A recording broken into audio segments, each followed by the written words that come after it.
So yun mga kabiyahe, bali ngayon ay may deliver na ulit tayo. At dala ko na yung faktura. Ito, gulong tsaka mga PVC. Yun ang i-deliver natin sa palengke. At samahan nyo ako sa aking biyahe ngayon mga kabiyahe, no? Shoutout muna kay Paring Usok. Shoutout! Alright, so tara, biyahe tayo. Samahan nyo ako sa aking deliver.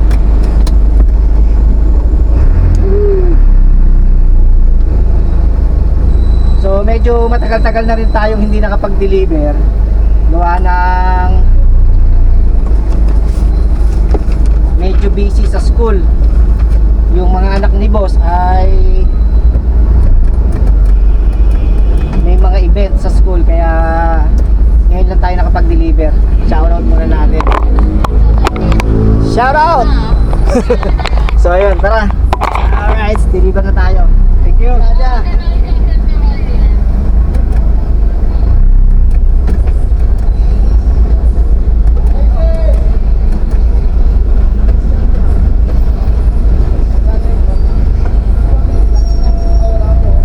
Bali mga gulong yung dala natin ngayon, at saka PVC, flexible hose, pang electrical, at yun yung i-deliver natin sa palengke. Ang oras natin ay alas 2 na ng hapon. So dahil na half day lang ng mga anak ni boss ay nakapag-deliver tayo, no? Tapos baka Sunday ay makapag-adventure ulit tayo. Nakita ko kasi mukhang maganda na ngayon sa sa Balanak. May may mga activity na, ha. Aalamin natin 'yon at papasyal ko kayo sa Balanak. Dito po 'yan, yung sa Magdalena, yung Balanak Dam. May vlog na natin yung dati nung ginagawa yung Balanak. So ngayon ay may nakapagsabi sa akin na ang Balanak pala ay okay na. Tapos meron ng mga wild river rafting, mga ganon mga kabiyahe, no? Yung nakabangka ka, yung mga parang inflatable boat na sasakay ka ron, tapos aanurin ka nung malakas na agos. So yun mga kabiyahe, at pupuntahan natin yan. Baka kundi Sabado ay Linggo. Yun yung natin, ay itinerary natin sa Linggo. Namiss ko to mga kabiyahe. Namiss ko mag-deliver. Kasi pag wala ako, ang nag-deliver ay yung isang driver. Yung talagang humahawak ng truck. Eh ngayon, dahil nandito naman ako, tayo naman na mag-deliver ngayon. Dito lang naman din yan sa Santa Cruz. Grabe yung yung hélice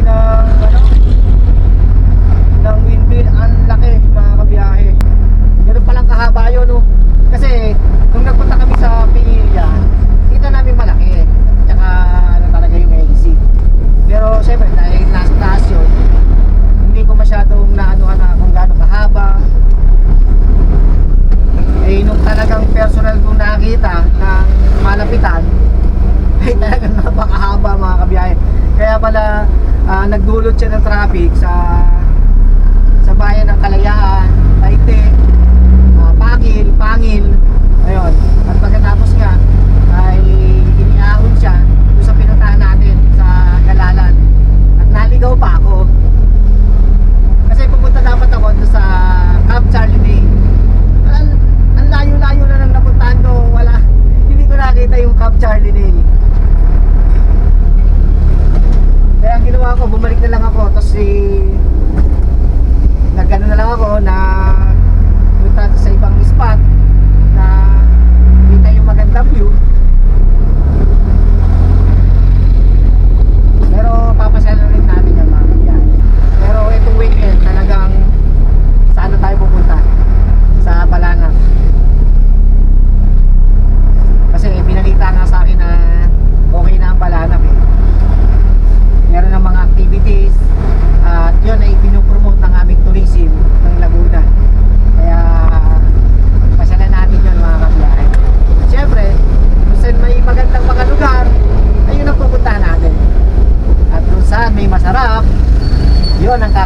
natin mga kabiyahe. Hindi lang naman sa pag-adventure ang ginagawa ko. Naghahanap din naman ako ng mga yung authentic na kainan dito sa Laguna na talagang sikat. Gusto ko naman na ipakita sa inyo.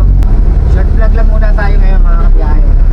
Para naman makita nyo yung aking araw-araw na trabaho bilang family driver, delivery driver. Ito yung ginagawa ko pagka wala ako sa paghahatid ng mga anak ng aking boss, ay nagdi-deliver. Pagka naman walang deliver, ayun, tumutulong-tulong ako sa tindahan na nagwawalis, nagmamap, at kung ano pang pwede kong itulong na magkakarga ng mga paninda sa mga customer. Yan. At syempre abangan nyo rin yung mga kabiyahe, at magkakaroon na ng DIY ang motor wall. Papakita ko sa inyo yan mga kabiyahe. Pagka yung tapos na, magkakaroon na ng DIY. Buti walang masyadong traffic. Pero kung inabot siguro tayo ng dito ng mga alas 3, yan, traffic na kasi gawa ng labasan ng mga estudyante rito sa Guevara.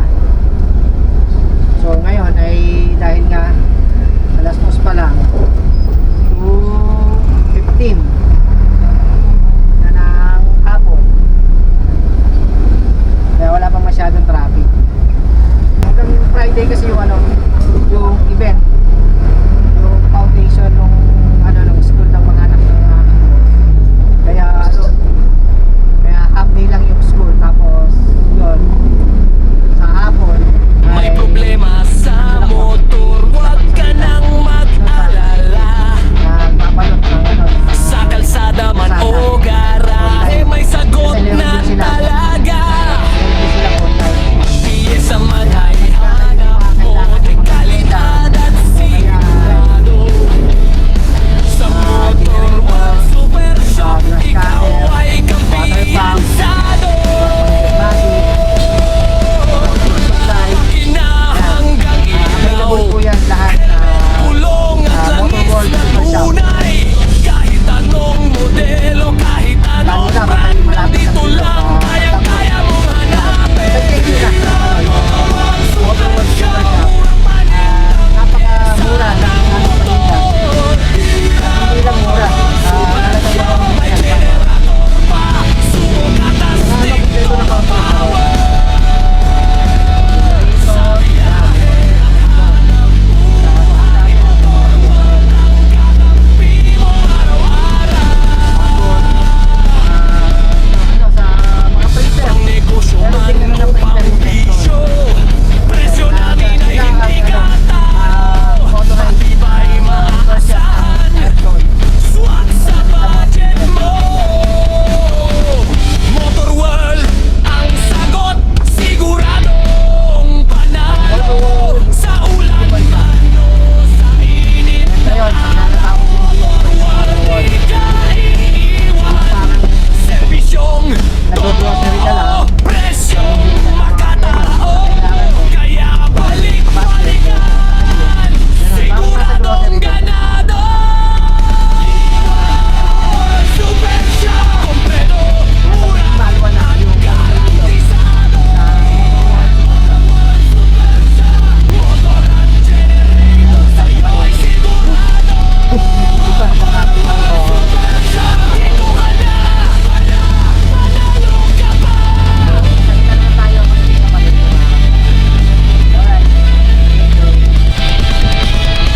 Bago na ulit ang panahon ngayon, mainit na ulit. Murang panin, Pero nung mga nakaraan talagang super lamig. mahal motor wag, super shop, may generator. Ngayon mainit-init na ulit. Subok ka at stick to the power. Maano na eh. Masakit na sa balat. Wala pa tayo sa motor wall. Dito na lang daw tayo mga kabiyahe. So ayun mga kabiyahe, nandito na tayo sa palengke. At ibibigay ko lang tong aking itong aking faktura para ma-check. Tapos bubuksan ko lang yung container. So maya-maya na lang ulit, kita-kita tayo. Let's go. So ito mga kabiyahe yung dala natin, no.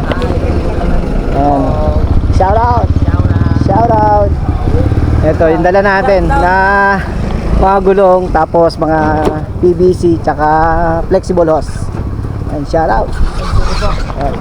So yun. Tingnan natin sila at sila muna magbababa nito mga kabiyahe, no. Shout out kay Renz. Yes.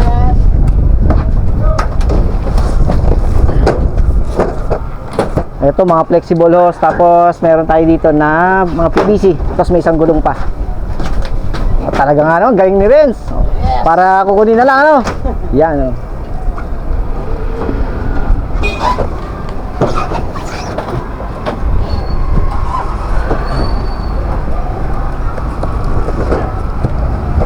Tapos maya balik na ulit tayo sa ano, sa pagsawitan. At maghintay na lang tayo ng kung anong iuutos pa ulit, di go lang tayo ng go. Go lang ng go. Wala kami ang BJ. Okay, ulo ka na. Wala kami. Kami vlog. Ulo ka naman. Ulo ka Op. muna. Ay. Lahat. Sige, larga. Ulo ka na. Ay, dito dyan.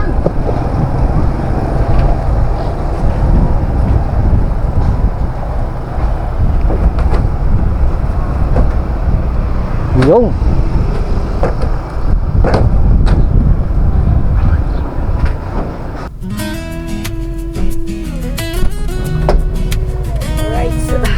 Alright. Oh. Nandiyan pala kayo mga kabiyahe. Hintay niyo ba ako? So yun, tapos na kami mag-deliver dito sa Motor One, Super Shop dito po sa palengke. Yun. Salamat mga kabiyahe at sinamahan niyo ako. At inintay niyo pa ako dito, no? Maraming salamat. Hindi man pare-pareho ang ruta.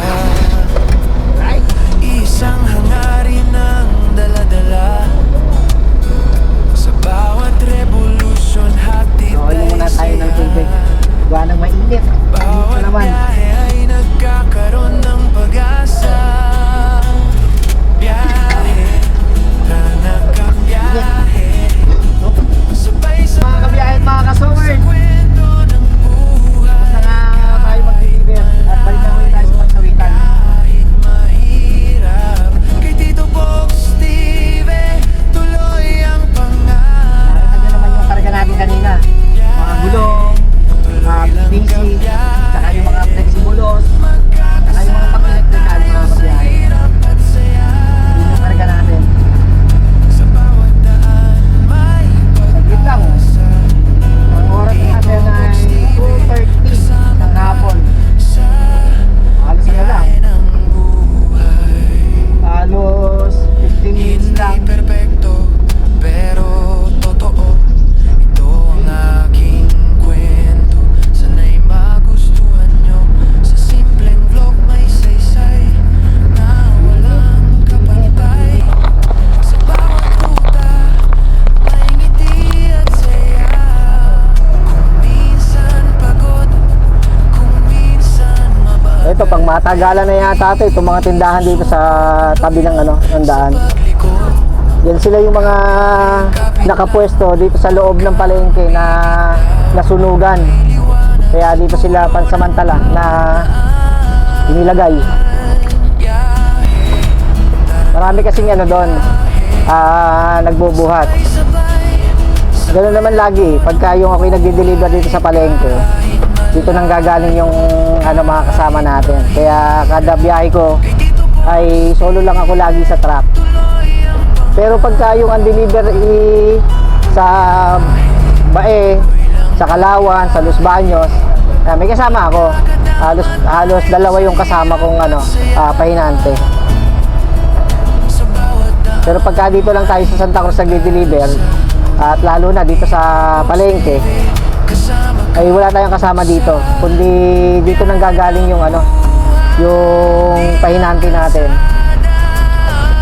Kaya maraming salamat sa mga kasamahan natin na laging tumutulong pagka nagdi-deliver tayo. Ayun, sila rin, sila Jake, si Gab, si Wilson, si Yonsio, si Darin. Ay maraming salamat sa inyo. Kaya napapabilis yung ating trabaho. Kasi gawa nga nun, pagka talagang dumating ako, nakaayos na yung paradahan natin, tapos tulong-tulong sa pagbubuhat. Kaya mabilis ang trabaho.